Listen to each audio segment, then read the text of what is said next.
그러니까 지금 이 사안에서는 이 지금 제3자 이 사람이 이제 재판대로 이제 재판부로 끌려온 거예요. 이 방조했다는 혐의로. 그러니까 이 제3자는 그런 겁니다. 나는 공무원이 아니기 때문에 나는 공무원이 아니기 때문에 뇌물수수도 아니고 그 어떤 이제 공무원이 그 이제 이 제3자에게 돈을 주라고 대신 해가지고 지금 그 뇌물을 지금 이 사람이 받은 거잖아요. 그러니까 나는 아무 상관이 없다. 나는 그냥 이 사람이 돈을 갖고 와서 돈을 주니까 그냥 받았을 뿐이지. 라고 이렇게 했던 거죠. 그렇게 해서 그 공무원이랑 그것도 뇌물 준 사람 니들끼리 알아서 이 사람들끼리는 유죄가 되더라도 자기는 아무 죄가 없다. 이런 식으로 아마 제3자는 얘기를 했겠죠. 그랬을 때 재판부에서 봤을 때는 너가 이거를 지금 공무원이랑 뇌물 준 사람 사이에 어떤 그런 이제 짬짬이가 있어가지고 이렇게 해서 너한테 지금 돈을 가지고 왔으면 너도 그걸 알 수 있었잖아. 이렇게 범죄 행위를 알면서 그러면은 아유 이거 돈을 받지 말았어야 되는데 그 공무원한테 직접 돈을 갖다 주라고 하든가 해야지. 그냥 일단 이 사람도 욕심 내 가지고 받은 거잖아요. 범죄행위를 알면서 방조했다는 이렇게 받은 거는. 그럼 이거 자체가 이 지금 공무원이 이 사람한테 그 이제 이 제3자한테 돈을 갖다 주라고 자기 대신 제3자한테 주라고 해가지고 이 뇌물 수수 행위가 이루어졌죠. 그러니까 이 공무원은 당연히 처벌 받을 거고 뇌물 준 사람도 처벌 받을 건데, 그러니까 이 사람들은 이제 문제가 없어요. 처벌을 하는데. 근데 이 제3자는 나는 공무원도 아니고 내가 뇌물을 달라고 한 것도 아니고 어떤 공무원이 나한테 돈을 대신 주라고 하는 바람에 그 뇌물을 주는 사람이 이제 이 제3자를 찾아와서 이제 돈봉투 돈가방을 내밀었을 거 아니에요. 그러면은 그거를 뭔가 이유가 있어서 저기 할 거니까 모르는 사람이 그냥 와서 돈을 주진 않을 거 아니에요, 당연히. 그러면은 이걸 알면은 돈을 받지 말았어야지. 근데 그냥 은근슬쩍 돈을 받은 너도 잘못이야. 그렇기 때문에 뭐 제3자 뇌물 수수죄에서 이런 이런 거에 대한 별도의 규정이 없더라도 넌 방조한 거잖아. 지금 공무원이 뇌물 수수하는 이거에 대해서 지금 이게 공무원 입장에서는 이용한 걸 수도 있는데 어쨌든 이 사람도 이익을 보는 거죠. 이 제3자도. 그렇기 때문에 뭐 제3자를 거쳐서 공무원한테 돈이 가든 공무원이 다이렉트로 돈을 받기가 조금 그러니까 걸릴까봐 위험하니까 제3자한테 이렇게 저기 할 수도 있죠. 얼마든지 그런 경우는 너무나 현대사회에서 많기 때문에 이 제3자를 가만 놔둘 수가 없는 거죠. 그래서 이런 상황을 알고 더군다나 그랬으면 돈을 받지 말았어야지. 그러니까 너가 죄를 짓기 싫으면 그 돈가방 가지고 온 사람한테 그 공무원한테 가서 돈 직접 주든지 너희들끼리 알아서 해라. 괜히 나 걸고 넘어지지 마라. 나중에 이거 만약에 밝혀져가지고 그 공무원이랑 뇌물 준 사람도 재물 준 사람이 재판대로 가게 되면 이 사람도 재판부로 끌려와서 너도 깜빵 갈 수 있다 이거잖아요. 그러니까 난 깜빵 가기 싫으니까 나한테 돈 주지 말고 공무원한테 직접 찾아가서 돈을 주든지 너희들끼리 알아서 해라 라고 했으면 됐잖아요. 그러면 아무 문제 없었을 건데 이 사람도 욕심이 슬쩍 나니까 이거 알면서도 이렇게 그냥 가만히 해서 돈가방을 받은 거 아니에요. 그러면 너도 그냥 넘어갈 수 없다. 방조범에 관한 형법 총칙의 규정이 적용되어서 방조죄가 인정될 수 있겠다라고 했던 사안입니다. 대충 이 판례를 보면서 이게 지금 어떤 이게 그려져야 됩니다. 이런 것들이. 여튼 여기서 중요한 거는 이제 객관식이니까 결론만 저기 나왔죠. 말하므로 교사자나 방조자도 제3자에 포함될 수 있다. 그래서 이 제3자도 유죄를 맞았던 사안입니다. 네.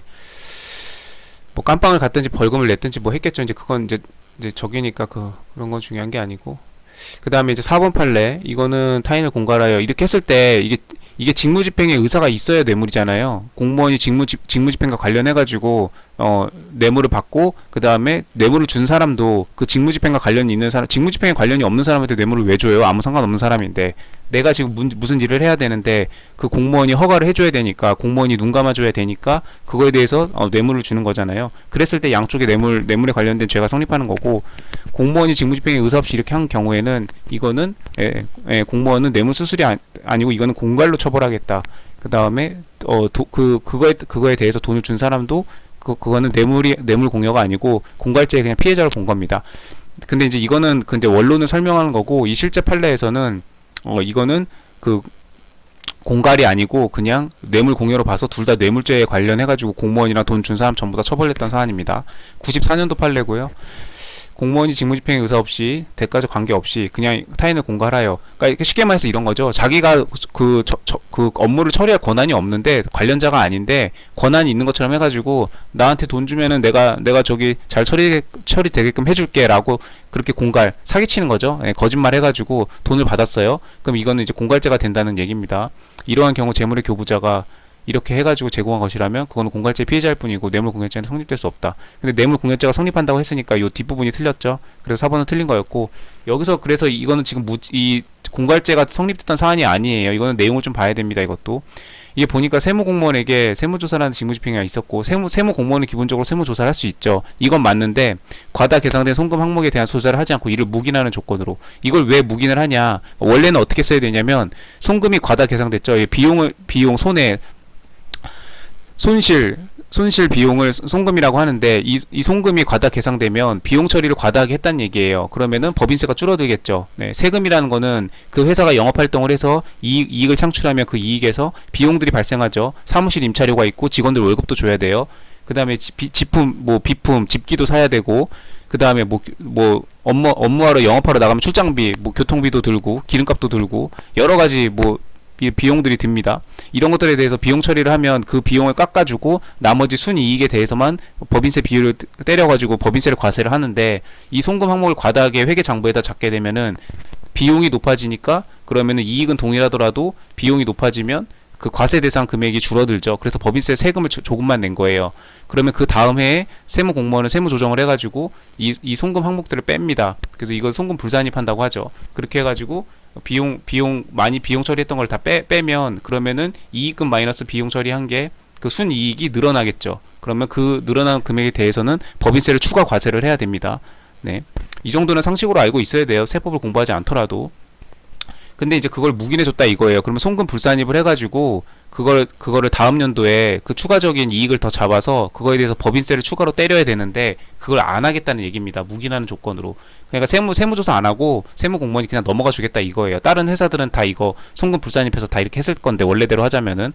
그랬을 때 직무급품을 제공받았으며 회사의 대표이사도 그 매수하려는 의사에서 이거 좀 넘어가줘 이렇게 해서, 그럼 법인세 추가로 안 내도 되니까 그 중에 일부를 세무공무원한테 뇌물로 주고 넘어갈 수 있으면, 둘 다 윈윈이죠. 네, 세무공무원도 부수입 생겨서 짭짤하고 회사의 대표이사도 법인세 이만큼 낼 거 법인세 나라에다가 안 내고 그냥 담당 공무원한테 호주머니에다가 얼마 찔러주고 넘어갈 수 있으면 서로 윈윈이죠. 이렇게 해서 하기로 한 거예요. 그러면은 근데 그렇게 해서 이 둘 다 재판대로 왔어요. 뇌물죄라고 해가지고 둘 다 재판대로 오니까 이 세무공무원이 뭐라고 했냐면, 사실은 저는 원래 이거 조사할 권한도 없고 담당 부서도 아니고 이렇게 했겠죠. 그래서 제가 사실 그냥 공갈한 거예요. 그냥 권한도 없으면서 나 세무공무원인데 내가 이거 봐줄 테니까 나한테 돈 얼마 줘. 그럼 내가 그냥 넘어가 줄게. 자기는 권한도 없으면서 세무공무원이라고 이렇게 그러니까 세무공무원은 맞는데 이제 이런 권한이 없으면서 권한이 있다고 이제 거짓말을 한 거죠. 공갈을 한 거죠. 이렇기 때문에 이 사람은 공갈죄가 뇌물수수죄보다는 당연히 이게 더 저기 했겠죠. 그렇게 해가지고 그 주장을 했던 겁니다. 예. 그랬을 때 세금계산서가 진정하고 그래서 이렇게 된 것인지, 세무공무원의 묵인 행위로 인하여 추징된 세금 액수가 실제적으로 줄어든 것이지, 이런 거 따질 필요 없이 너는 그렇게 할 의사가 있었고 이 회사의 대표이사도 그 뇌물을 줌으로써 이렇게 불가매수성, 이 매수하려는 의사에서 이렇게 한 거면은 이미 끝났어. 이런 거는 따질 필요가 없고, 너 세무공무원 그 다음에 돈 준 뇌물 공유한 대표이사 둘 다 뇌물죄를 구성한다. 그래서 이거는 공갈로 가지 않았던 사안입니다. 그래서 이건 이제 판결 요지 1번에 이거는 원론적인 거고, 이렇게 지금 의사 없이 이렇게 공갈해서 했으면은 공갈죄가 성립하는 게 맞아요. 맞는데 지금 이 실제 사안, 이 94년도 판례 이 실제 사안에서는 이거는 공갈죄로 갔던 게 아니고 둘 다 뇌물죄로 갔던 사안입니다. 그래서 실제 무슨 사건이었는지까지 정확히 알아두면 기억도 더 잘 나고 되게 현실감이 있죠. 얼마든지 현실에서 벌어질 수 있는 일이고, 그쵸? 세무공무원은 막강한 그 세금을 과세하고 하는 역할이기 때문에 세무공무원을 구워 삶아서 세금을 줄이려고 얼마든지 뇌물을 저기할 저기가 있죠. 그래서 그 4대 권력기관이라고 그러나, 국세청, 우리나라에서 그 가장 많은 국민들에 대한 정보를 보관하고 있는 곳 중에 하나죠. 국정원, 국세청, 그 다음에 검찰, 이런 식으로 이런 기관들은 정보기관이자 굉장히 그 막강한 권력을 행사하는 권력기관이라고 하죠. 아무튼 이런 사연이었습니다. 그렇게 해서 이 형법은 좀 공부하는데 나름 재밌어요. 예, 이런 것도 실제로 보면은 굉장히 막 현실적이죠. 네. 민법은 막 별로 이렇게 좀 약간 와닿지 않는 게 많은데, 네, 형법은 되게 막 직관적으로 와닿죠. 뭐 폭행, 성폭행, 뭐 이런 것들, 뭐 살인, 네, 굉장히 직관적으로 와닿기 때문에. 다음 이제 20번으로 이렇게 해서 마무리되고, 다음에 경위 시험 풀겠습니다.